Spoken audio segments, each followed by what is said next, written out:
Hi hello ನಮಸ್ಕಾರ ಎಲ್ಲರಿಗೂ. ನಾನು ನಿಮ್ಮ ಪ್ರೀತಿಯ ಅವಿನಾಶ್. ದಿ ಅವಿಸ್ಸಬಲ್ ಬಿಗಿನ್ ಚಾನಲ್ಗೆ ಎಲ್ಲರಿಗೂ ಸ್ವಾಗತ. ನಾನಿವತ್ತು ಪೈಪಿನಲ್ಲಿ ಫ್ಲೂಟ್ ಹೇಗೆ ಮಾಡೋದು ಅಂತ ಹೇಳಿಕೊಟ್ಟಿದ್ದೇನೆ. ಮೊದಲು ಪೈಪಿನ ಈ ತುದಿಗೆ ನಾನೀಗ ದಿವಸಿನ ವ್ಯಾಯಾಮ ಅಂತಿದ್ದೇನೆ. ನೀವು ಇಂಥ ಬೇಕಾದ ಅದನ್ನು ಈ ಎಂದಿಗೆ ಗಮಟೆ ಪಚ್ಚಿ ಸುತ್ತಬೇಕು.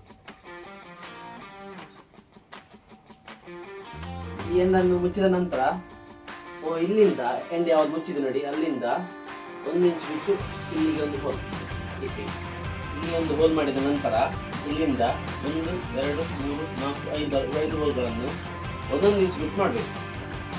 ಇಷ್ಟೆಲ್ಲ ಮೆಥಡ್ ಮಾಡಿದ ನಂತರ ನಿಮ್ಮ ಫ್ಲೂಟ್ ರೆಡಿ. ನಾವು ಪ್ಲೇ ಟೈಮ್.